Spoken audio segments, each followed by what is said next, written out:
No, that's worrying about. definitely, we'll get that out of the Okay. way. Um, yeah. Um, yeah, I think that's as good a place as any to start because, when we think about, well, when we think about anything and we try to come up with a coherent picture of the world, our starting place really is experience. We find ourselves here experiencing something, and then we extrapolate from that. And so I think it's reasonable to start from there, and also with certain aspects of experience that seem consistent from person to person.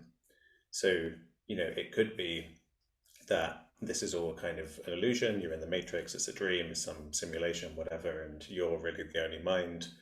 And it just seems that there are all these people around you who agree with you. You can never get out of that solipsism trap if you try to disprove that. But that's not something I find worrying, because the other route to go is we find ourselves here, and I have an experience where certain parts of the world feel like me. They feel under my control.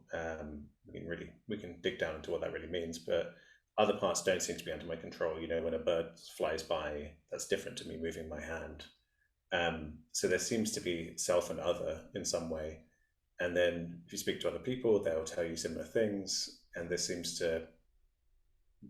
this kind of intersubjective situation we find ourselves in, where it really seems like there's me and a world and other people, other beings, and you can get that impression from your conscious experience of the world. And as I say, could all be a trick, could all be you're in the matrix. But um, I think for me, there's like a often how emotionally stressed out one is pushes you on that spectrum. If you're very stressed out, you could be freaked out by a sense of disconnection, isolation. You don't want to be the only thing in existence. And I think a lot of people can get themselves wound up into these concerns around solipsism sometimes. The idea that you're the only thing that exists. And then if you become more at peace and more grounded, then you feel more trusting in this feeling that you are connected to a wider world. But also, if it turned out I'm currently in a simulation and when I die, I wake up from it and I get unplugged from the matrix or whatever it is, okay, fine. While I'm here, I'm going to have this experience. The experiencing is definitely real, even if the content is illusory. So I'm okay with it. There's a level of non-attachment that I think is wise. Um, yeah. What did you mean when you said concerns? In what context do I say I concerns? think you meant you said the concerns when it came to solipsism. So Ah, if you are under certain stresses or you are going through difficult times, um, right. are you kind of pointing to the idea that you may be more likely to lean in that direction? Yeah, I think so. If you take someone who is, delving into philosophy, trying to find answers, they come across this idea that maybe they're the only mind in existence, or even they just have this realization. They feel suddenly trapped in their own experience. And they're like, wait a minute, how could I ever know anyone else's conscious? And they get freaked out by this. Um, from inside their head, there's like a logical consistency to what they're saying, and it's hard to kind of logically get yourself out of it. But from the outside, me looking at them as an emotional being, as a what I perceive to be part of a greater whole, and my understanding of the psychology and neuroscience of mental health in general, I tend to think in terms of it just seems to be the case that when systems like us are connected and interdependent and mutually flourishing, that's when we feel good. There's a kind of the feeling of good could be a kind of signal that that's the direction we want to move in. It's better for our flourishing. When we feel isolated, lonely, disconnected, that's at the base of a lot of uh, emotional, mental struggles, depression, anxiety, um, and so what I would say from that person is, okay, they're going through a fantasy of isolation, really. They're concerned that they're isolated and disconnected, and so what feels to them just like a logical philosophical concern because they're not thinking about their emotions, they're just in their head in a kind of dissociated egoic way. From the outside, to me, it's like, okay, well, here's a system that's been stressed out, and now it's concerned. You asked, why I use the word concern. It's become attached to beliefs and constructs, and it's trying to use ideas to find a way out of this problem. But the egoic rational mind is never going to find a solution to emotional problems of that kind. Well, it could find solutions, it could read the right books, but then ultimately the work happens on an emotional level, on a level of letting go and a non-attachment and just allowing and coming into connection with everything else. Yeah, what kind of was coming up for me as you were sharing, and kind of, yeah, kind of part of where the entry point came from was around the idea that you shared on one of your AMAs around something that may have been quite alive for you recently around social matrices, and something that may have been kind of zoomed down and explored through a psychedelic experience around the idea that I guess the masks that we wear, and in terms of I'm just trying to kind of put these in the words that you shared this thought in, but I think I'll just kind of go my own way. It was something from what I understood around this idea of narcissism and darkness. Maybe there was Right, more layers of the masks that were kind of being worn, and there was more of a separation between what was being shown and who we truly were, and maybe right, the lightness was in the other space. And this idea that I've come to is I've just kind of realized the potentiality of um, an awakened path through relationship, and it's interesting how that in fact is a mirror, right.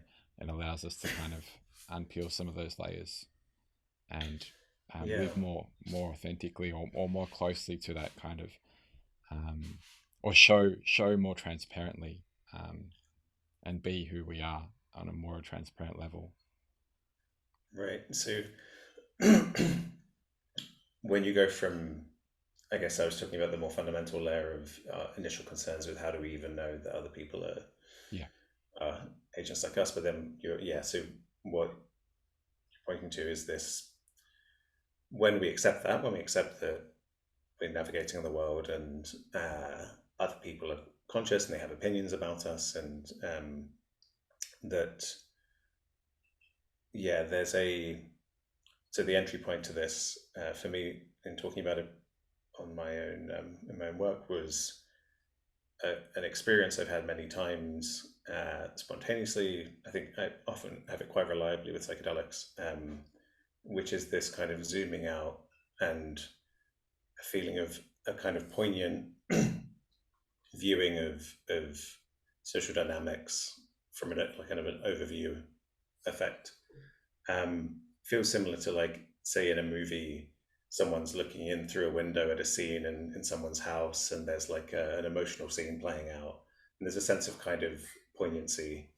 It feels like you can have that with get out of your own head and you see your own interactions with people, and you realize how you've been stuck in certain kind of, yeah, social matrices of like, how are they going to think of me? Am I coming across well? Like all of these things. And I think this comes back to kind of connection and disconnection. The poignancy there is, I guess, because it's hard to be, uh, it's hard for most people to be perfectly vulnerable. Um, it's hard for everyone to be absolutely 100% perfectly open, vulnerable, transparent, and therefore fully connected. Well, ideally, because if you're fully transparent, the fear is that there won't be connection, there'll be rejection of some kind. Mm. So there's usually some attempt to manage the image of who you are, and that kind of occurs on a spectrum. So you, because of the privacy of consciousness, because I can never peer directly inside your soul and see what's going on in there, um, there is always this gap between, I'm appearing on a screen right now, depending on how I move my face and my hands, it conjures up a certain image. um, at the moment, I'm not that aware of it. It's coming out very naturally, and I probably just look like someone talking in a normal way. But if I started behaving strangely, that would produce different effects. Or um, so there's this disconnect between who I really am in my felt subjective sense and who I appear to be on the outside. Uh, and when that distance is as small as possible, when you can be as open and as vulnerable and as and just allow your truly instinctive way of being to come out in your behavior, then people really do kind of, there's a sense of connection, like they're really seeing the real person. There's no pretense there.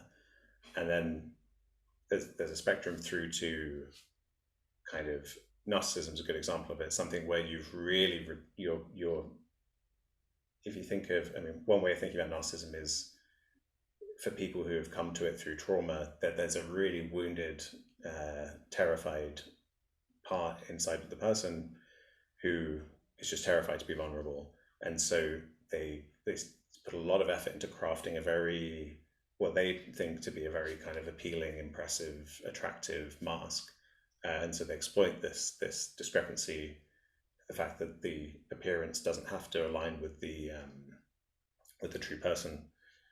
And in kind of, I mean, this is one reason in spiritual traditions why truth telling is such a kind of important ethical norm.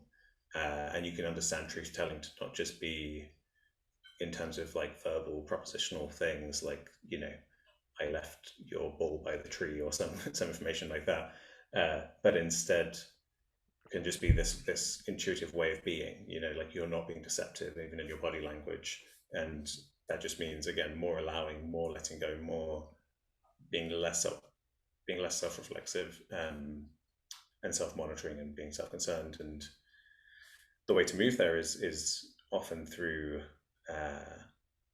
emotional work, trauma healing, feeling more grounded in the world, more safe, which is a process of learning to trust yourself. You don't just surrender and pretend you're, you know, if you're in a dangerous environment, you have to learn to resource yourself and have the skills to navigate into a situation where it's truly safe to surrender. But so it's, people often talk about kind of light versus dark, in spiritual traditions as well, and that can mean a few different things. But I think generally for me, when we're talking about human behavior, and we, you know, we equate kind of evil with darkness and the good with light. And I think part of that reason is what I was saying here about this kind of, this discrepancy between the image and the person, because they're hiding in the dark there. There's some shadow being cast by the image that's allowing them to hide. Whereas when you're fully aligned with who you are and how you present yourself, then there's a full transparency, a full illumination as much as possible. And the miraculous thing is that you, even though technically we're these kind of subjective islands that we started off talking about, that I can never know you're conscious for certain, we have it's possible to have deep connection. It's possible for there to be a full alignment, coordination between two different technique. I mean, I hesitate to say technically isolated because they're not really isolated. We're all part of the same unfolding. But it's from the scientific, philosophical way of thinking that's come out of the European tradition that's been very concerned with a feeling that I am an individual self that is isolated and separate to you. In that way of viewing, it seems miraculous that we can actually truly connect and truly know each other,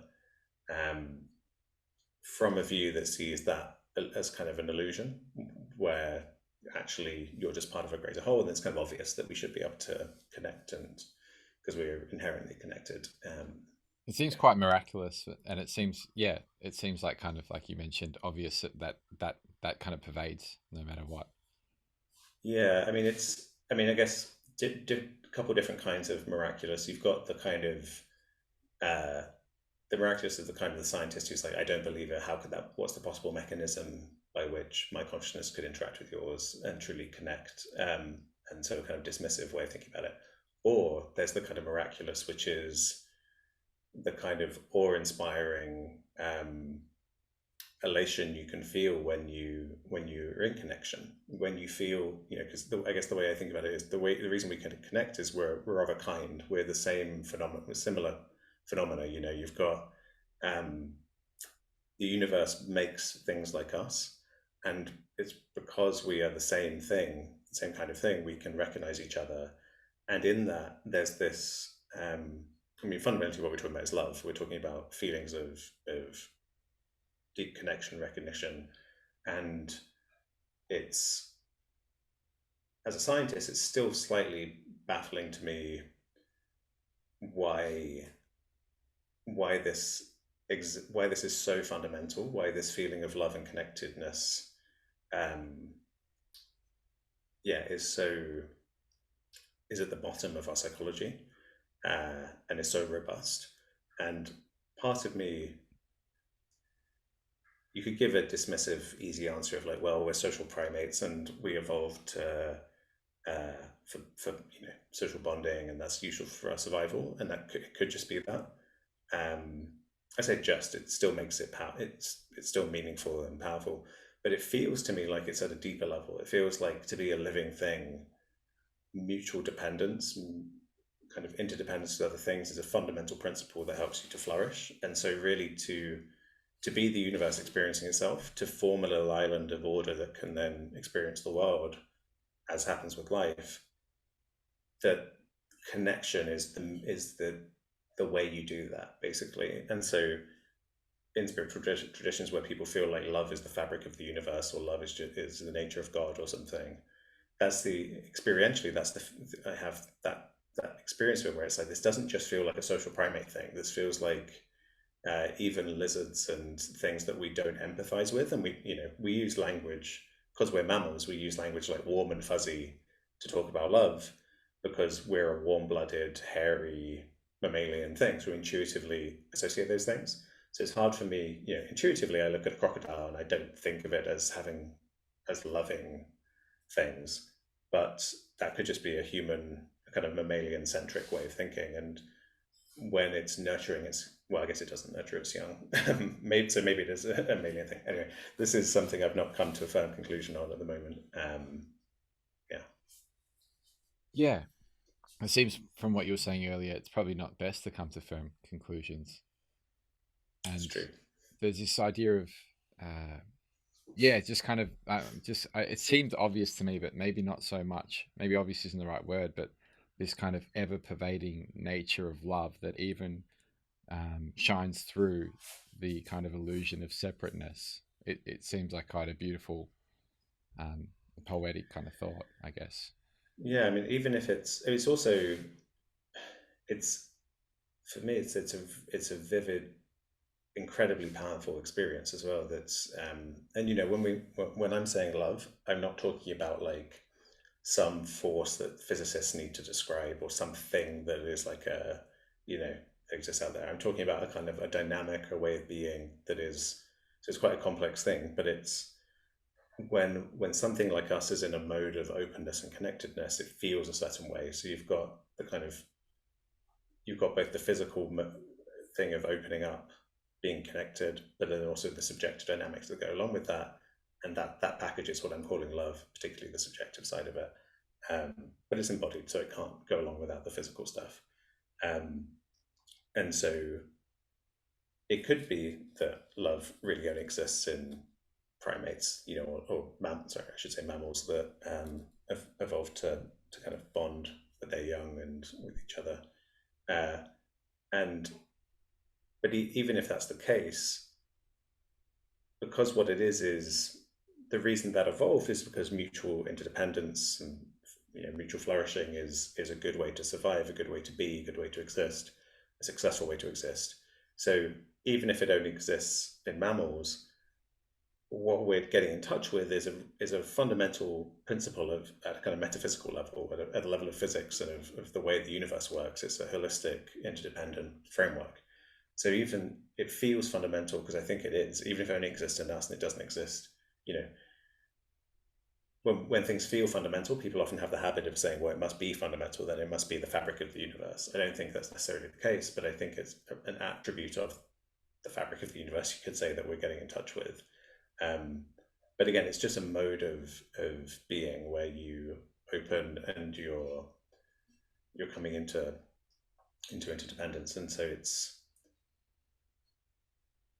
to me, it's the, like,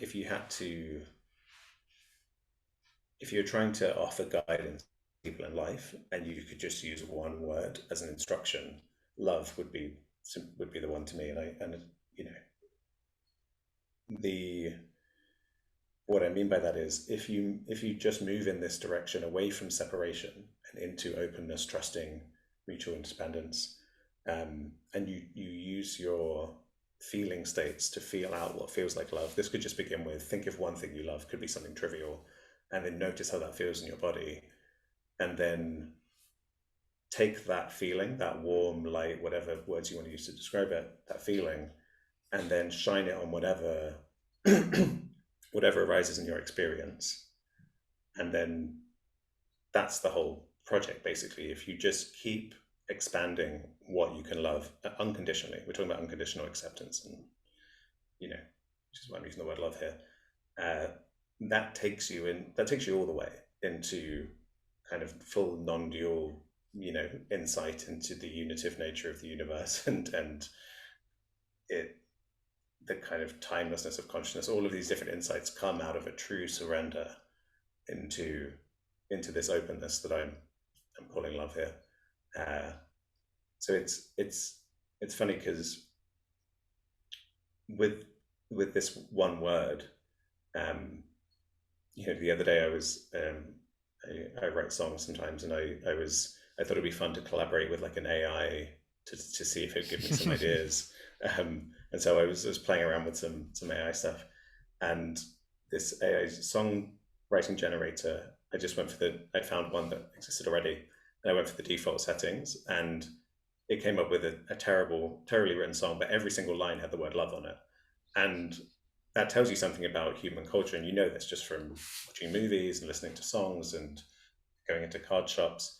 This is, if there's one word that's imbued with the most power, or that we're more obsessed with anything, it's love. And growing up in England and as a scientist, what I'm supposed to say now is, oh, of course, it's so cliche, and I'm fully aware of that. That's the reaction people have, is a defensive kind of like, no, like we have to dismiss it. But it's, I think as a species, we're in this neurotic struggle with love where we know it's right, we know it's good, we know it's what we want, but it's hard to get there because, as I said, you can't just surrender into it if you're not safe. You need to learn to trust yourself, resource yourself, empower yourself, mature and parent yourself to get to a place where you can navigate to the world where it's safe, in a way where it's safe to love.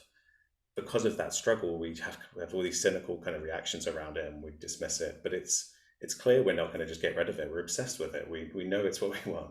And I think, in my own personal experience, this once I kind of aligned my trajectory to the center of the bullseye of unconditional love, in this kind of just open to whatever arises in experience, it was like, what would be a good analogy?